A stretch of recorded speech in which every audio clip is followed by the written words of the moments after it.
Bem, senhoras e senhores, eu sou o professor Joemar e nós estamos aqui mais uma vez reunidos para falarmos sobre a disciplina Estrutura e Processos Gerenciais.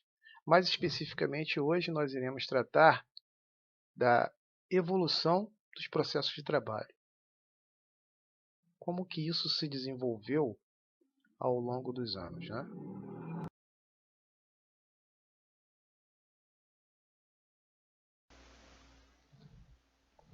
Bem, senhores, a evolução do processo de trabalho e para sermos mais específicos, né, dos modelos organizacionais que foram aparecendo, ela conta com a participação efetiva da classe operária nas resistências desenvolvidas por ela, né, e as tentativas do capital de controlar a produção e o trabalho e, de certa forma, alienar os trabalhadores aos seus interesses de lucro. É importante falarmos sobre a reação da classe operária aos diferentes modelos organizacionais através da história do processo produtivo. A reação ao sistema da fábrica, né, de fábrica com a Revolução Industrial, as pessoas se viram frente a um novo estilo de vida totalmente estranho para eles.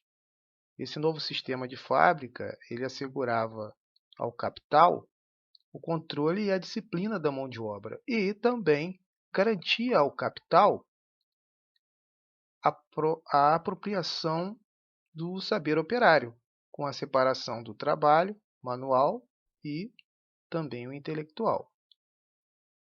Ok? Então vamos ao próximo slide.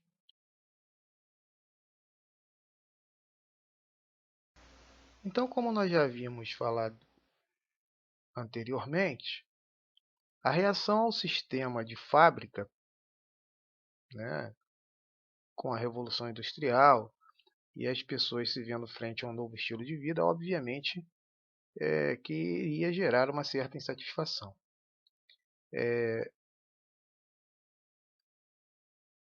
Na verdade, logo de início, foi um choque para os artesãos, esse novo modelo de sistema, que foi de encontro com o seu antigo modo de produção, pois eles sempre tiveram, né? Como é que eu posso explicar? Sempre tiveram orgulho de fazer o trabalho perfeito, que o artesão, na verdade, trabalha com as próprias mãos. E agora teria que se sujeitar às ordens, disciplinas e técnicas de produção que resultavam em má qualidade do produto. Os patrões, os chefes, passaram a buscar trabalhadores não qualificados com baixos salários. Tudo isso gerava uma certa insatisfação e também produzia manifestações contra essa nova forma de trabalho. Os trabalhadores quebravam máquinas que eram usadas na produção fabril e geralmente poupavam aquelas que eram usadas no trabalho doméstico, mostrando assim o significado daquele movimento que não era contra o progresso técnico, e sim contra as mudanças dos seus costumes de artífice, né, de artesãos, que os processos mecânicos estavam alterando contra a sua vontade. Esse movimento de revolta, que foi conhecida como ludismo, foi classificado como um movimento retrógrado, por estar indo de encontro com os novos progressos técnicos. É importante frisar que a posição dos operários era por um crescimento industrial, seguido dentro obviamente, da ética e das necessidades humanas. Eles reivindicavam um salário mínimo legal, um controle de trabalho de mulheres e crianças, a proibição de trabalhos de,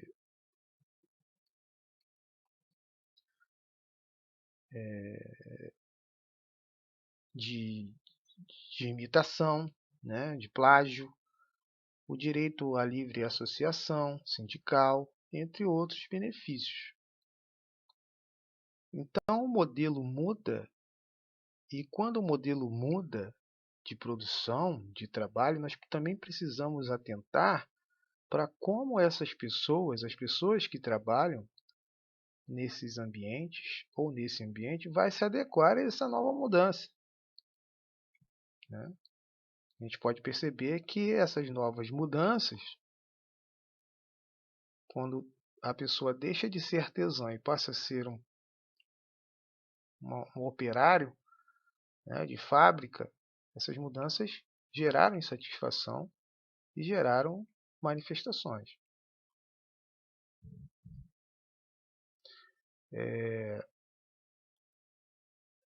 O papel desse sistema de fábrica, né, além de atingir a eficácia tecnológica, ele visava atender ao interesse do capital, de estabelecer novas relações de poder hierárquico e de autoridade para com o trabalho, que permitisse o controle, obviamente, da produção, o que só se daria com os trabalhadores concentrados no mesmo local, nesse caso, na fábrica.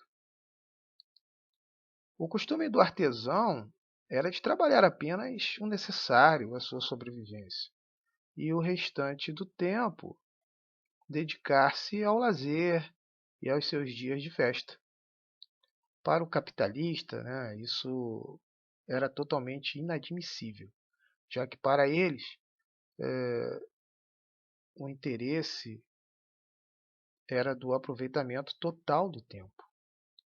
Ou seja, quanto mais você trabalha, quanto mais tempo você usa, mais você ganha, né? Essa é a filosofia do nosso sistema capitalista. Por isso, eles passaram a estabelecer horas regulares de trabalho. Logicamente, os trabalhadores, mais uma vez, reagiram a esse tipo de comportamento, que ia de encontro com seus costumes e valores, e passaram a lutar pela diminuição da jornada de trabalho e outras medidas disciplinares, regulamentos e sanções que lhes eram aplicadas. Podemos observar uma grande luta de classes, né? De patrão, entre patrão e empregado. Então vamos ao próximo slide. Também na Europa, os trabalhadores organizaram vários protestos e manifestações contra, obviamente, o Taylorismo, né? Na Inglaterra, onde o Taylorismo se difundiu durante uma grave crise e alto desemprego, ocorreram várias greves. Os trabalhadores da metalurgia, uma empresa chamada Johnson Knop Hills, perdão, em 1931 pararam 2 meses. Em 1934 pararam 9 meses. Na França, em 1912, os operários da Renault entraram em greve, reivindicando a eliminação da cronometragem e uma elevação de 20% nos tempos de execução determinados pelos cronometristas. Nos anos de 10 e nos anos 20, a classe operária não se restringiu apenas a reivindicar melhores condições de trabalho, mas a propor, né, alternativas de pôr a fábrica nas mãos dos operários. E foi além disso, no enfrentamento com os capitalistas, né, com o capital, interferindo em todos os campos, contribuíram para a demolição do Império Austro-Húngaro, organizou a, a Industrial Works dos Estados Unidos, formou os sovietes na Rússia e fez as greves gerais na América Latina. Então vejam só quantos movimentos aconteceram de luta da classe operária. No início de 1934 a 1941, nos Estados Unidos, os trabalhadores da indústria automobilística, metalúrgica, de borracha, de eletricidade, através de greves espontâneas, conseguiram algumas conquistas importantes, com a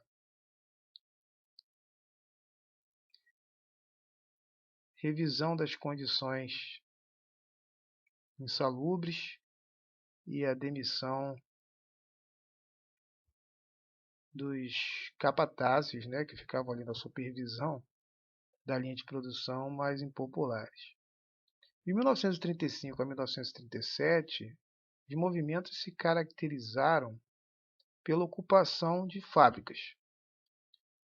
Nos anos de 1938 a 1939, um período de desemprego, os sindicatos conseguiram estabelecer controle sobre as demissões da empresa, estabelecendo critérios para a demissão e limitando o poder empresarial de demitir trabalhadores ineficientes.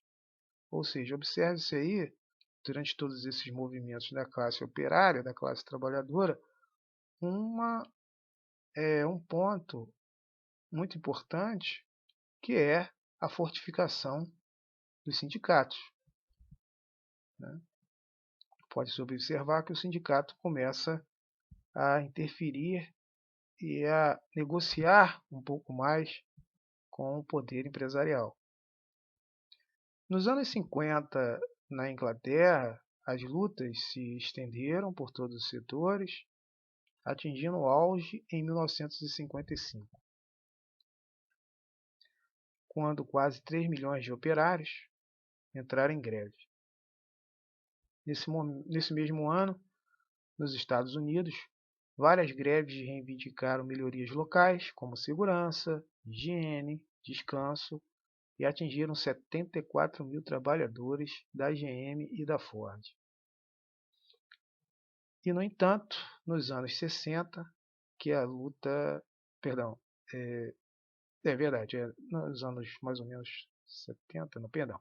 Nos anos 60, que a luta dos operários ela vai tomar proporções maiores, se juntando com movimentos estudantis e intelectuais contra o autoritarismo. Nos anos 60, porque em 1968, na França, o movimento atingiu sua amplitude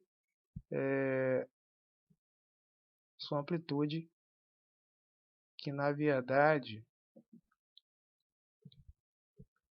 vai questionar esses modelos de trabalho.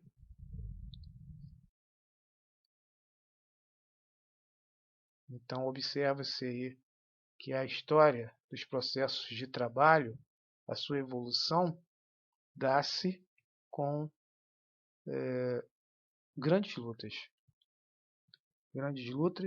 lutas entre a classe operária e o empresariado. Tudo bem?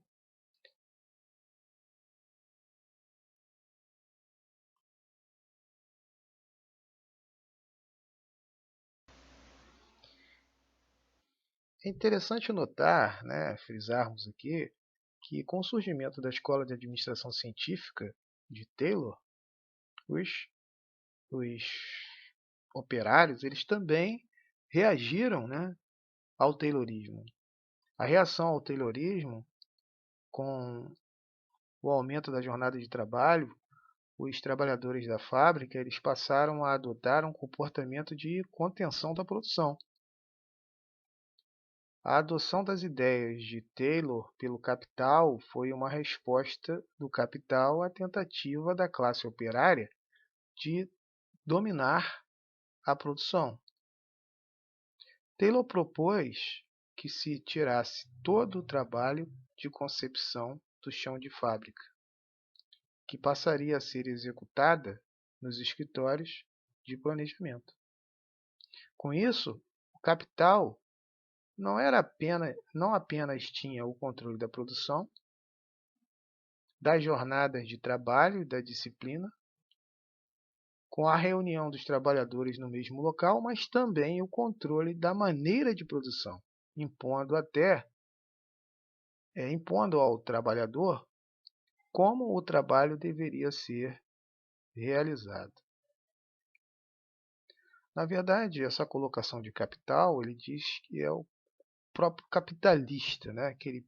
E o patrão que se coloca dessa forma para tentar arrumar os processos de trabalho no novo sistema que se apresenta, né, com a Revolução Industrial. E ao se impor a maneira como o trabalho deveria ser realizado, se podia ter um controle de tempo gasto e, portanto, uma maneira de aumentar ainda mais o resultado da produção do trabalhador. Além disso, a divisão de trabalho tinha como objetivo isolar o trabalhador de um controle individual, para um controle individual, que na verdade, quando você dividia em células o trabalho, né, você conseguia isolar o trabalhador para um controle individual e, ao mesmo tempo, cortava a comunicação com outros funcionários. Então, se ele se comunicasse menos, falasse menos, trabalharia mais. Né?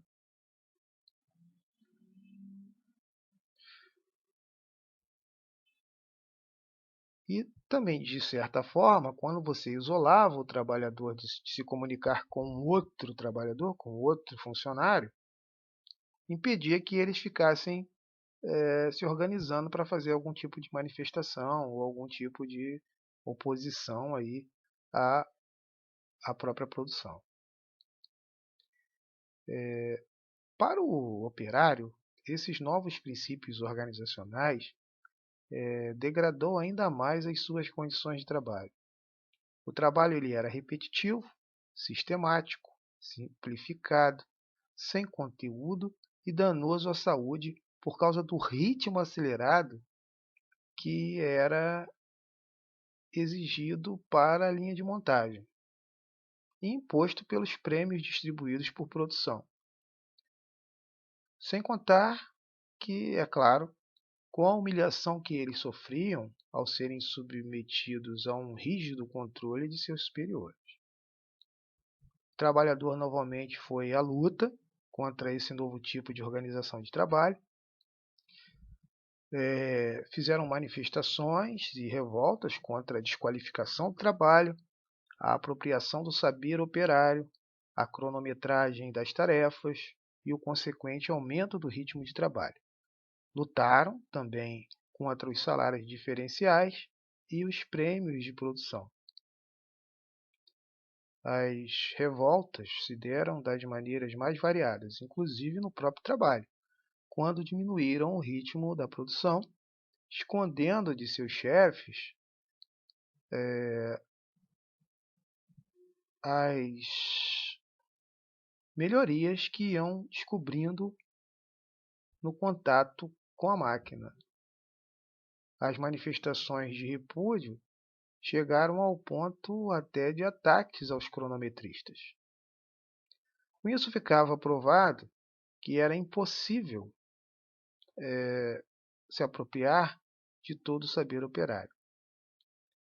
Além de que se precisava do conhecimento dos operários para resolver alguns problemas que iam surgindo no processo de trabalho e não eram previstos no planejamento feito pela organização.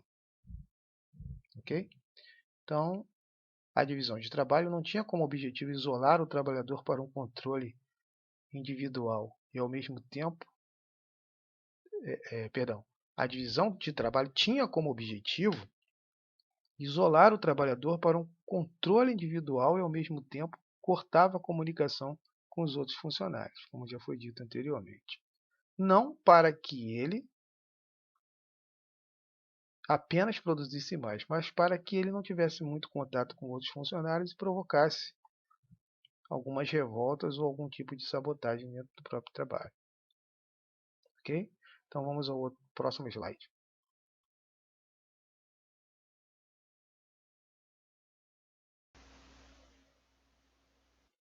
Então, senhores, como já dito anteriormente, volto a frisar que com todos esses movimentos que vêm acontecendo durante a Revolução Industrial, o desenvolvimento de novas teorias administrativas, mais uma vez fica provado que era impossível apropriar de todo o saber operário, além de que se precisava do conhecimento dos operários para resolver problemas que iam surgindo no processo de trabalho, conforme íamos dizendo, já dissemos no slide anterior.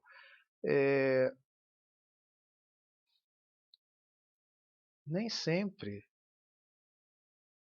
tudo que planejamos, sem o conhecimento prévio da nossa classe, principalmente a operária, funciona. Sem que nós,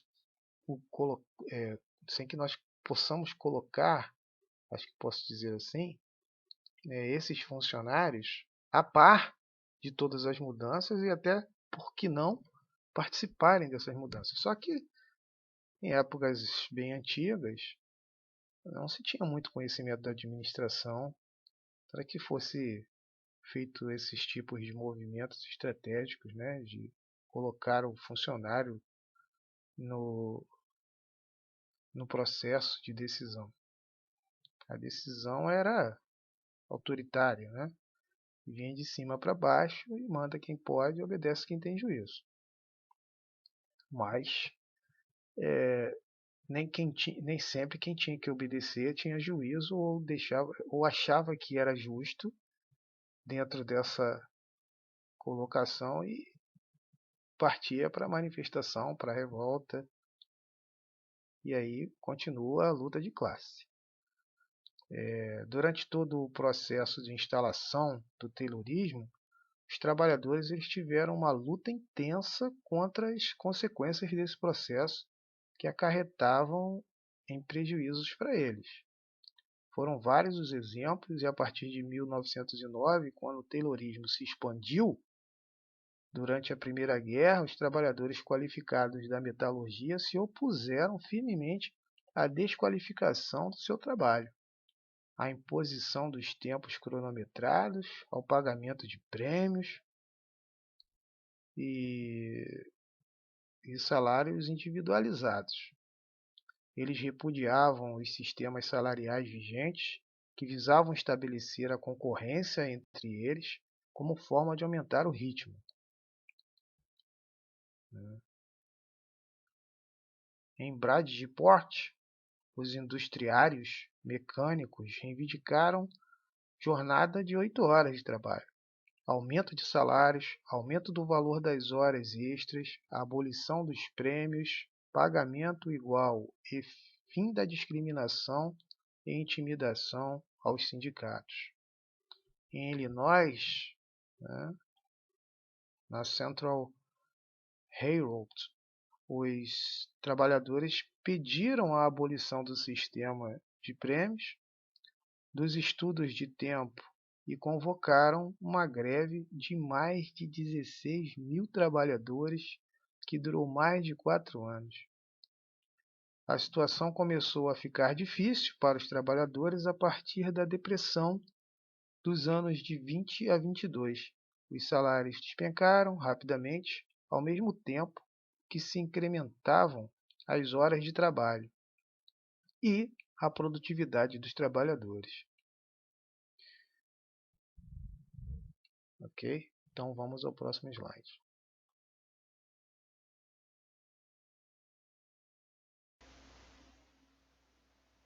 Finalizando, senhores, eu gostaria de deixar registrado aqui que a luta dos trabalhadores não aconteceu só no lado capitalista, né?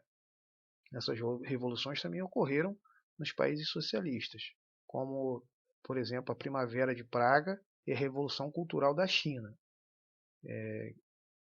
E vem a demonstrar que depois desses movimentos, a questão da liberdade, democracia, ela se contrastava, ia se contrastar totalmente com o autoritarismo do capital, e que não se podia mais continuar a ser assim. Então, o nosso modelo democrático, né, capital que nós vivemos hoje, de certa forma bem mais confortável, dá-se à luta desses trabalhadores, né, que vem já de muito tempo batalhando pelo seu espaço, pela sua saúde, na verdade, pela qualidade de vida no trabalho. Um funcionário, um colaborador, né, que não tem qualidade de vida no trabalho, é um trabalhador que está sujeito a produzir menos e, com certeza, a gerar menos lucro para a empresa. Então, um grande abraço a todos e até um próximo encontro. Tchau, tchau.